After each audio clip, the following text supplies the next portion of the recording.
હું આ સરકારને અહીંયાથી એટલે કે અમરેલીથી લઈને દિલ્હી સુધી ભારતીય જનતા પાર્ટીની સરકાર છે.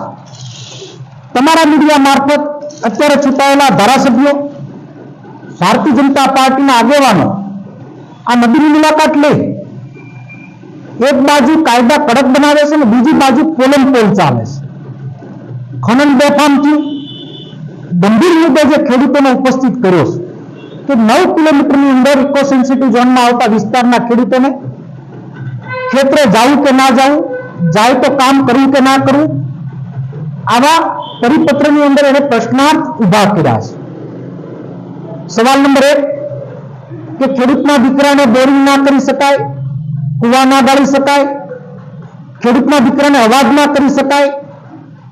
તો હું મીડિયા મારફત ભારતીય જનતા પાર્ટીના ખેડૂત આગેવાનો હોય કે ભાજપના ધારાસભ્યો કે સરકારને પૂછવા માંગુ છું, અમારે ખેડૂતના દીકરાને હમણાં ઓપનર ચાલુ કરવાનું થશે ને સીમ કાઢવાની થાય તો મીંડું ઓપનર કે સરકારે કાઢ્યું છે ખરું?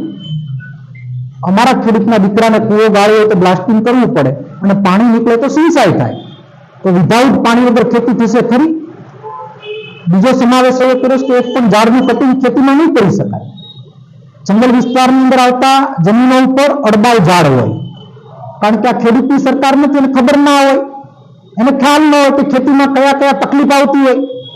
આ ખેતીની અંદર ગાંડા બાવળ ઉગતા હોય, અડબાવ ઝાડ ઉગતા હોય, થોરની વાડ ઉગતી હોય.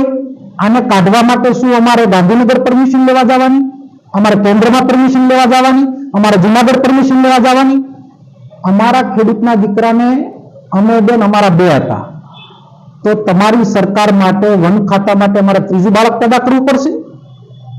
શા માટે અમને કનડી રહ્યા છો? આ પ્રશ્નની અંદર સરકાર પાસે એક જ વાતનો જવાબ માંગીએ છીએ કે તમારે જો અમને ખેતી કરવા ન દેવી હોય તો સમાવિષ્ટ ગામોની અંદર રહેતા બધા જ પરિવારના લોકો, ફક્ત ખેડૂતની ગામડાની અંદર રહેતો કોઈ પણ વર્ગ હોય એ ખેડૂત ગણાય. શા માટે? અમારી ખેતી વાવતી, ભાગ્યું વાવતો મજૂર હોય એ પણ એક ખેડૂત છે. તો ઘરે ઘરે તમે નોકરી આપશો ખરા? વળતરના ભાગ રૂપે અમારા પાક આવતો હોય તેની અંદર વર્ષે 5 લાખ 10 લાખની જેમ ઉપજ લેતા હોય એ ઉપજના ભાગ રૂપે તમે અમારા ખેડૂતને ડાયરેક્ટ પૈસા આપશો ખરા? તમે ઠઠ્ઠા મસ્કરી કરવાનું બંધ કરો. અને અમે કોંગ્રેસ પાર્ટીના આગેવાન તરીકે અમરેલી જિલ્લાના બધા જ ગામડે જઈ જનજાગૃતિ કરવાના છે.